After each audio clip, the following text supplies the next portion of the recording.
Bismillahirrahmanirrahim. Assalamu alaikum. Welcome to my channel BS Nursing for All.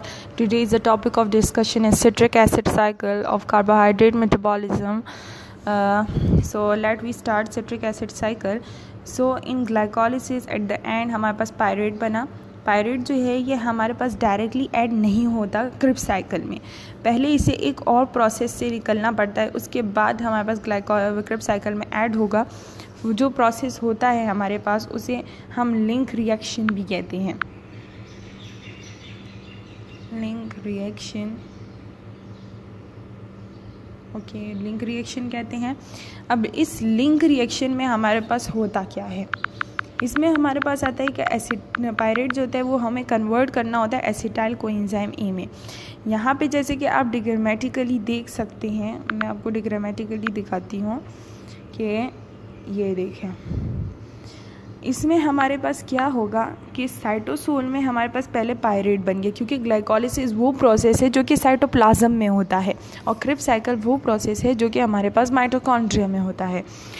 तो हमारे पास आएगा कि पायरेट जो है ये हमारे पास एंटर होगा माइटोकॉन्ड्रिया में ट्रांस प्रोटीन के ज़रिए से, और ये रिमूव करेगा CO2. CO2 इससे रिमूव हो गया तो हमारे पास बच जाएगा, जब इससे CO2 चला जाएगा तो हमारे पास एसिटाल्डिहाइड रह जाएगा. यहाँ पे हमारे पास मैं आपको दिखा देती हूँ, ओके, यहाँ पे हमारे पास रह जाएगा, जब इस CO2 मिल जाएगा हट जाएगा तो एसिटाल्डिहाइड रह जाएगा. एसिटाल्डिहाइड रह जाएगा तो एसिटाल्डिहाइड यहाँ पे हमारा CH3 C double bond O और C डबल बॉन्ड O और OH है, तो ये हमारे पास बन जाएगा CH3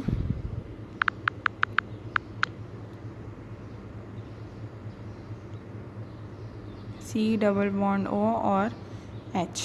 ओके, एसिटाल्डिहाइड रह गया. एसिटाल्डिहाइड से फिर हमारे पास रिमूव होगा NADH, यानी कि हमारे पास यहाँ पे पहले डी कार्बोऑक्साइलेशन हुई, यहाँ पे ये CO2 की रिमूवल को हम डी कार्बोऑक्साइलेशन कहते हैं. फिर एसिटाल्डिहाइड बन गया. एसिटाल्डिहाइड के बाद फिर हमारे पास डिहाइड्रोजिनेशन हुई, यानी कि रिमूवल ऑफ हाइड्रोजन, इससे हाइड्रोजन रिमूव हो जाएगा. यहाँ पे हमारे पास डिहाइड्रोजिनेशन हुई.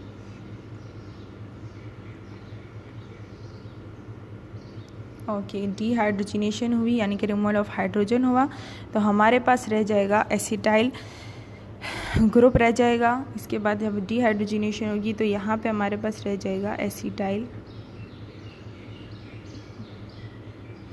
ग्रुप. एसिटाइल ग्रुप का जो फॉर्मूला है वो हमारे पास आता है कि बस यहाँ से हमने एक हाइड्रोजन रिमूव कर देना है, तो ये वाला जो रह जाएगा इसे हम कहते हैं एसिटाइल. ओके, एसिटाइल ग्रुप रह गया. अब एसिटाइल ग्रुप के बाद हमारे पास आ जाएगा कि इसमें एडिशन ऑफ हो जाएगी कोएंजाइम ए की. यहाँ पे देखिए third step addition of coenzyme A हो जाएगा, तो हमारे पास एसिटाइल कोएंजाइम ए बन जाएगा. तो फॉर्मेशन हमने पहले कन्वर्ट करना होता है पायरेट को इनटू एसिटाइल कोएंजाइम ए में, then it enter into the Krebs cycle. Okay, ये हो गया हमारे पास. Now we will start the mechanism of tricarboxylic acid cycle and citric acid cycle, and also we call Krebs cycle.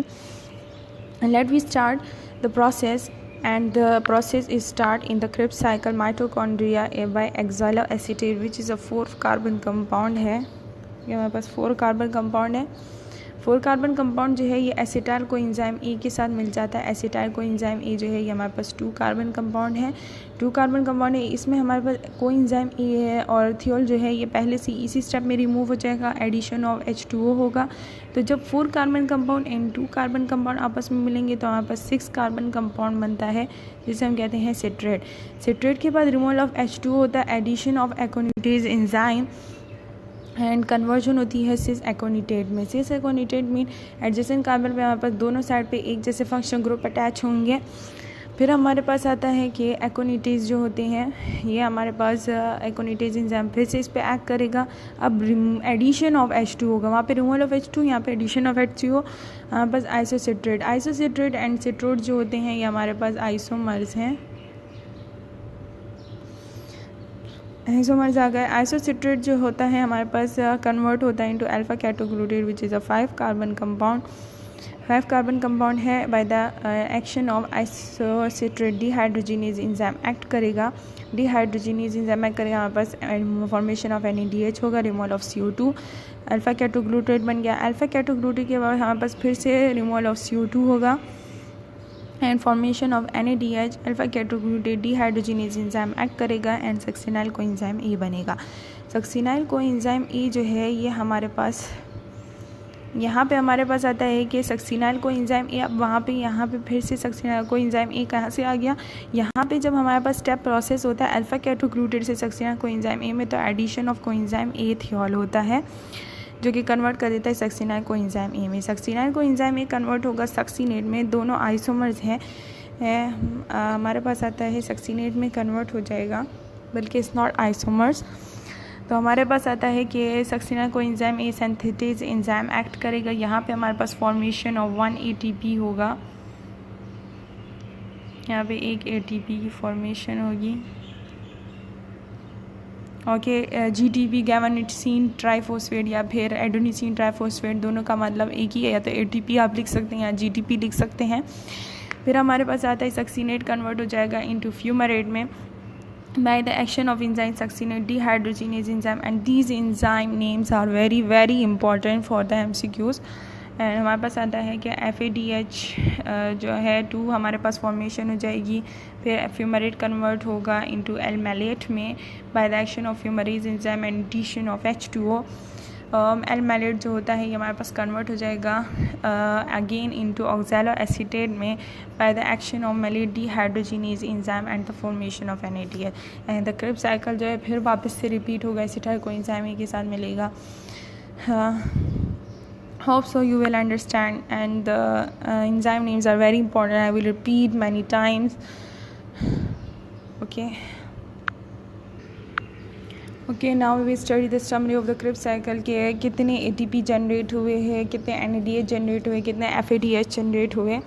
तो 1 turn of the Krebs cycle generate करता है 2 carbon dioxides होते हैं हमारे पास।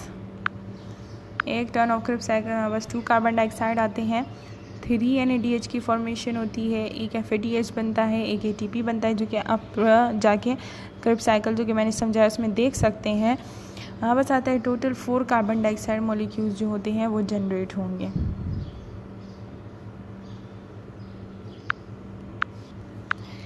अब समझने वाला पॉइंट यहाँ पे ये है कि 4 कार्बन डाइऑक्साइड की बात यहाँ पे आई, तो आई कहाँ से? 4 कार्बन डाइऑक्साइड की बात उस बेस से आई है कि जहाँ पे हमने ग्लाइकोलिसिस पढ़ा, वहाँ पे लास्ट में हमारे पास जो हमने कहा कि एक रिएक्शन था 2 में कन्वर्ट हो गया, डाइहाइड्रोक्सीटोन ग्लिसरॉल्डिहाइड फॉस्फेट। तो उसमें जो हमारे पास डाइहाइड्रोक्सीटोन में भी एक लास्ट में एक पायरेट बना, और हमारे पास जो ग्लिसरॉल्डिहाइड 3 फॉस्फेट था उसके लास्ट में भी हमारे पास एक पायरेट बना। हम वो जो 2 पायरेट हमारे पास बने, तो दोनों हमारे पास लिंक रिएक्शन के ज़रिए से कन्वर्ट हो जाएंगे इनटू एसिटाइल कोएंजाइम A में, और दोनों एंटर होंगे Krebs साइकिल में। तो Krebs साइकिल में तो हमने एक को एंटर करवाया तो उसने ये प्रोड्यूस कर लिए, ये ठीक है, ये। तो अब जब दूसरा एसिटाइल कोएंजाइम A था तो वो भी एंटर होगा Krebs साइकिल में, तो वो भी ये चीज़ें वापस से जनरेट करेगा, ये फर्स्ट वाले एसिटाइल कोएंजाइम की, ये दूसरे वाले की। तो हमारे पास टोटल 4 कार्बन डाइऑक्साइड हो गए, 3 + 3 6 NADH, 1 + 1 2 FADH2 and 1 + 1 2 ATP molecules. अब हमारे पास आता है कि एक NADH मॉलिक्यूल जो है ये 2.5 ATP के बराबर होता है, एक FADH मॉलिक्यूल 1.5 ATP के बराबर होते हैं। हम मल्टीप्लाई करेंगे तो 6 को अगर हम मल्टीप्लाई करें इंटू 2.5 के साथ, तो हमारे पास आता है 6 5 = 30, 6 2 = 12।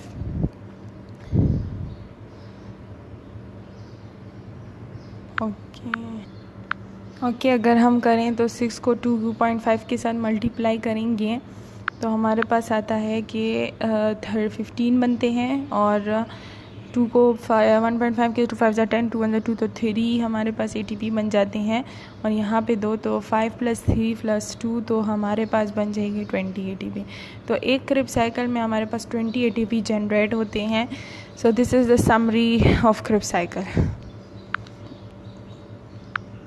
सो नाउ हमारा हो गया ग्लाइकोलिसिस भी कंप्लीट हो गया, और हमारा लिंक रिएक्शन भी कंप्लीट हो गया, हमारा सिट्रिक एसिड साइकिल भी कंप्लीट हो गया। अब हम देखते हैं कि एक ग्लूकोज मॉलिक्यूल की ब्रेक डाउन से हमारे पास क्या क्या कितने कितने ATP बने। तो हमारे पास आ गया है यहाँ पे कि प्रोडक्शन फर्स्ट स्टेज में जो ग्लाइकोलिसिस का प्रोसेस हुआ उसमें हमारे पास 2 ATP बने थे, और जब इलेक्ट्रॉन ट्रांसपोर्ट चेन में एंटर होगा तो वहाँ पे हमारे पास 3 ATP बनते हैं। फिर आता है कन्वर्जन, जब होती है लिंक रिएक्शन में पायरेट की टू एसिटाइल कोएंजाइम A में, तो वहाँ पे हमारे पास 5 ATP बनते हैं। 2 NADH होते हैं जो कि एंटर होंगे इलेक्ट्रॉन ट्रांसपोर्ट चेन में, तो हमारे पास 5 ATP बनते हैं। सिट्रिक एसिड साइकिल में हमारे पास जब ऐड होगा तो उसमें हमारे पास 2 ATP बनते हैं पहले एट वन साइड पे, और हमारे पास आता है कि 15 ATP वहाँ पे बन जाएंगे NADH और FADH सबके साथ मिला के। FADH 2 1 स्टेप में बनेगा तो इलेक्ट्रॉन ट्रांसपोर्ट चेन में जाके 3 ATP बना लेगा। तो टोटल ATP जो हमारे पास होते हैं वो 30 आते हैं। यहाँ पे जो इलेक्ट्रॉन ट्रांसपोर्ट चेन की बात की गई है तो वहाँ पे जो हमारे पास सबस्ट्रेट लेवल फॉस्फोरिलेशन होती है और एक हमारे पास ऑक्सीडेटिव लेवल फॉस्फोरिलेशन होती है। तो हमारे पास आता है कि ऑक्सीडेटिव लेवल फॉस्फोरिलेशन हमारे पास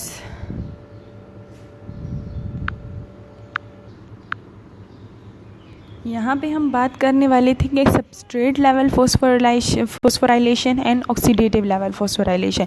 सबस्ट्रेट लेवल फॉस्फोराइलेशन वो होती है कि जो डायरेक्टली ADP के साथ हमारे पास इनऑर्गेनिक फॉस्फेट बनता है और ATP बना लेता है, उसे हम सबस्ट्रेट लेवल फॉस्फोराइलेशन कहते हैं। ऑक्सीडेटिव लेवल फॉस्फोराइलेशन जो है ये हमारे पास इलेक्ट्रॉन ट्रांसपोर्ट चेन में होती है कि जहाँ पे जो FADH NADH जो है वो जब कन्वर्ट होते हैं ATP में तो उसे हम कहते हैं ऑक्सीडेटिव लेवल फॉस्फोरेशन। तो यहाँ पे उसकी बात की गई है।